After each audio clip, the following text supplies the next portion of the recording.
This week at Bungie, there was certainly a lot of new information to discuss. We had the completion of the Empyrean restoration effort, the foundation was built, and a brand new lighthouse was formed. We also, of course, got the official confirmation that Trials of Osiris is indeed returning in Season of the Worthy. We had a dev insight video and plenty of new information about some returning content there. Additionally, we also had Luke Smith drop in out of the wild to drop one of his director's cuts talking about the philosophical future of the franchise, some major changes that they're going to be making in the course of the next few seasons, how Legendary Infusion's going to work, and much, much more. If you happen to miss any of that content, we've got videos covering it here on the channel. Of course, as usual, there will be videos to all of that stuff linked down in the description box below. But this week at Bungie, we're learning more about some of the major sandbox changes that are going to be coming when Season of the Worthy goes live next month. Last week, we learned an awful lot about a lot of weapon nerfs.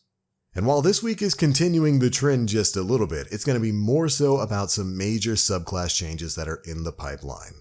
So let's go ahead and dive on in. First things first, we learned from the Destiny 2 dev team about class abilities and how they're going to be changing next season.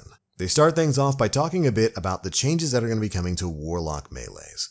Warlocks have long been at a disadvantage in melee fights because it takes them slightly longer than Titans and Hunters to recover from making a melee attack.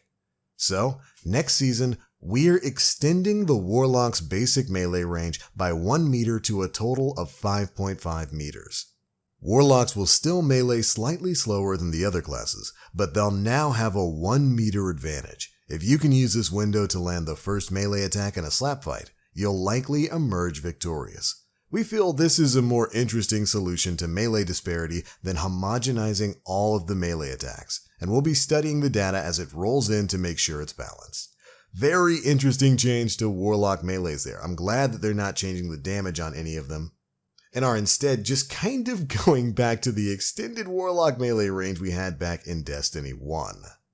I like that they want to keep the feel of the melee attacks between the 3 different main classes, Hunters, Titans, and Warlocks, all feeling unique and different from one another.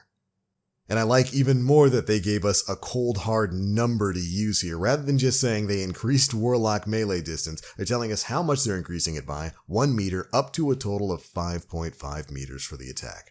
Great work there. Next up, we've got some changes coming to Titan barricades.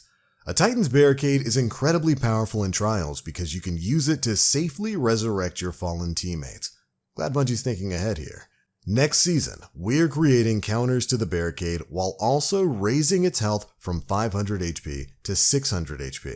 Barricades will now take extra damage from special ammo weapons, anti-barrier weapons, and certain heavy weapons. This change makes barricades sturdier while giving opposing players the option to use their special ammo to bring down the barricade more quickly.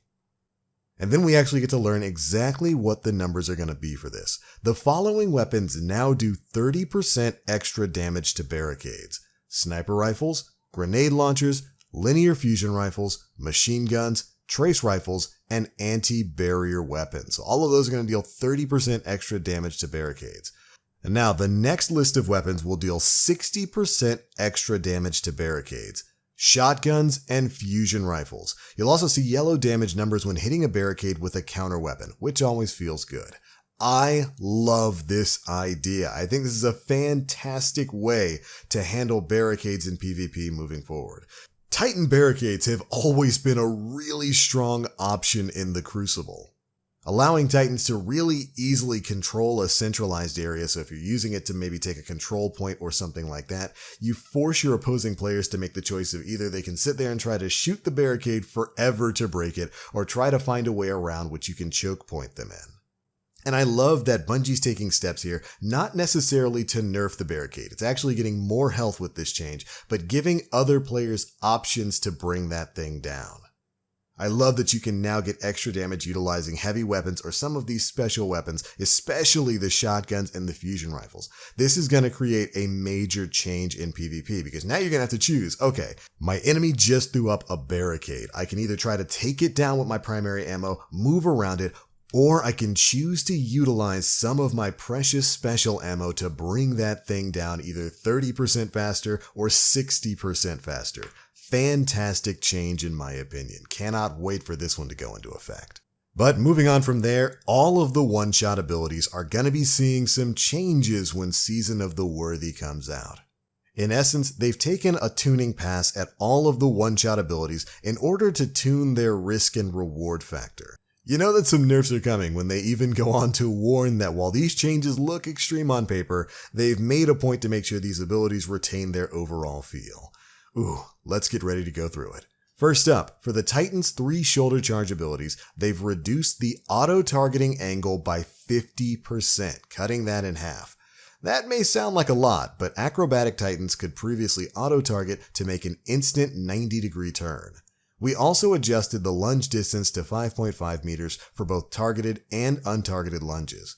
Targeted lunges, of course, being when you auto-lock onto somebody, when you're close enough to auto-lock onto them with a shoulder charge. Targeted lunges were previously 6 meters, while untargeted lunges were previously 4.5 meters. These changes make for a more consistent experience while lunging, so while you're targeted, your lunge distance has been knocked down by 0.5 meters to 5.5, and your untargeted shoulder charge distance has been bumped up to 5.5 meters from the current 4.5. Overall, not too bad of a change there. I do like that they're knocking down the aim assist targeting on shoulder charge. Come on, even the salty Titans out there, you guys know sometimes you get some pretty ridiculous shoulder charge kills. Like kills you have absolutely no business getting because the auto lock is so strong on it. Here's hoping that they didn't nerf it too hard, but I am happy to see a change there. And don't worry, Warlocks don't escape unscathed. We'll get to that in just a bit. But next up, for Hunters. For the Hunter's weighted knife, they've reduced its tracking significantly and created new tracking tech that will make the knife more faithful to its initial throw trajectory. So no more Angelina Jolie-style wanted knives curving around corners to one-shot people. Alright, now for the one everybody's been waiting for. Warlocks and handheld Supernova. As for the Warlock's handheld Supernova, we've made a number of changes to bring this ability in line with the other one-shot abilities. While part of handheld Supernova's strength lies in its pairing with the Controverse Hold exotic gauntlets, which are also being tuned this season, our data indicated that even without Controverse Hold, handheld Supernova needed to be adjusted. So here are the changes. They've increased its activation time by 0.6 seconds. They've reduced hold time from 3.5 seconds to 2.5 seconds, so you're not going to be able to hold that charge quite as long.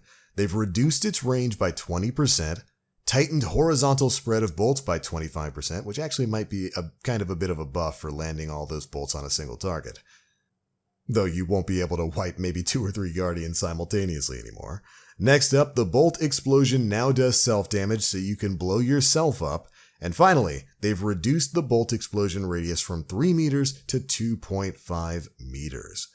Ah, rest in peace, handheld Supernova. They go on to state that in our playtesting, we found that the product of these changes is an ability that's still incredibly strong, but now has a risk-reward ratio commensurate with its power. After all, this thing can vaporize multiple PvP opponents instantly. There's even a bit of silver lining here. The tightening of the bolts leads to more concentrated damage at range, improving its viability against supers. And to compensate for this change, other elements of the middle Voidwalker path are being buffed, including the Nova Warp Super, which now has increased damage resistance, a longer duration, and a reduced blink cost. I'll take that trade-off right there. A less powerful handheld Supernova for a more powerful Nova Warp. That's the kind of trade I can understand. Although it's going to be kind of funny if they're just basically unnerfing Nova Warp to be closer to where it was before Shadowkeep came out. Either way, those are the changes coming to one-shot abilities. And while the TWAB is right, they certainly sound harsh on paper. I'm looking forward to seeing how this is going to affect the Crucible moving forward. A huge complaint for a lot of players for a long time has been the prevalence of one-shot abilities in PvP. So with this, hopefully it makes it a bit more fair across the board. Maybe Aura will stop crying about handheld Supernova now. But anyways, that's not all the changes that they talk about here. They go on to mention that subclass tuning is also going to be a thing next season. And in particular, they've made changes to a number of subclass paths in an effort to tighten the gameplay balance. For example, Stormcaller top tree, Striker bottom tree, and Arcstrider bottom tree have remained dominant in PvP for multiple seasons now, consistently beating out all other paths in both win rate and average efficiency. Apparently these paths also ranked among the top paths for PvE as well in terms of kills per minute, so they've adjusted those paths and others to bring them closer to the middle of the pack.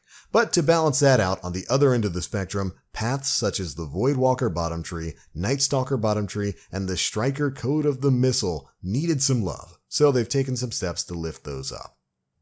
Meaning the best subclasses aren't just going to be seeing a nerf next season, but some of the lesser used subclasses are going to be getting buffs to kind of bring them up into the middle of the pack as well. They didn't really give us any real information here about the changes that they're making, so there's not too much else to say about that. But I will say I am happy that some of those lesser used subclass trees, which have needed buffs for a long time, Missile Yeet Titan definitely needed some love. I'm glad that these classes are finally going to be seeing that kind of love next season. Hopefully they get some decent buffs all around. But alright, beyond that, there's one other change that's coming to a subclass, and it's for you gunslingers. Hunter trip mines are sticky once again. Enjoy turning other guardians into unicorns. Really happy about that change there. But there we go. That's it for the big sandbox changes that are covered in this week's TWAB. The last bit of news that we had was, well, really kind of twofold. One, the Twitch Prime rewards have swapped up. The second set of Twitch Prime awards is now available, and they include the Poultry Petting emote, the Praxic Finery Exotic Sparrow, the Age of Tomorrow Legendary Ghost Shell, and the Sails of Osiris Legendary Ship. You can pick all of those up by linking your Bungie account to your Twitch Prime account and redeeming them in-game at Amanda Holiday. Make sure you get them while they last, and a brand new set of Twitch Prime awards will be made available next month. Now, the last thing I wanted to talk about here, of course, is Trials of Osiris. That was revealed earlier this week, and alongside that, a lot of different conversations have sparked up. Most importantly, the conversation about power in Trials of Osiris. A lot of Guardians were worried about the availability of artifacts and artifact mods in Trials of Osiris. Well, Luke Smith has come out and made a clarification. Initially, the artifact and power levels were going to be available in Trials of Osiris, but they've decided to make a change in accordance with public feedback. Here's what Luke had to say. We will be disabling the artifact for power-enabled PvP, both Iron Banner and Trials, until we can implement a power cap feature. This cap will allow us to weave artifact and power pursuit together while preventing unbound power growth in PvP. Somewhere down the road, but before we implement the cap, we're going to talk about what effect power has on combat and PvP. Think deep dive, numbers, and etc. All of that is way more info than Twitter can take. See you soon. So there we go. If you were one of the Guardians who was worried about artifact power and its effect on Trials of Osiris next season, worry no more. They are disabling that not only in Trials, but also in the Iron Banner and implementing a power cap feature. I'm actually perfectly okay with this. This is something I brought up in my video covering Trials the other day. I think power enabled is fine in these game modes, but only up to a certain level.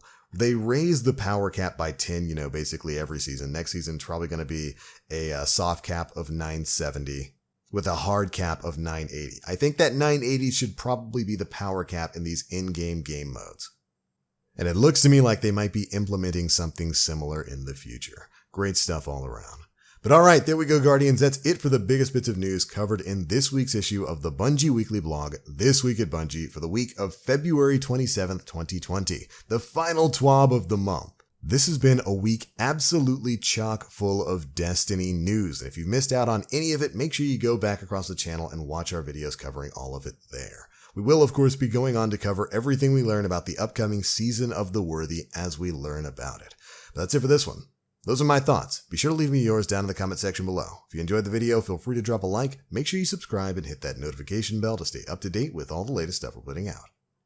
But I'm out for now. Thank you all so much for watching. And as always, I am the Black Link. You Guardians, stay frosty.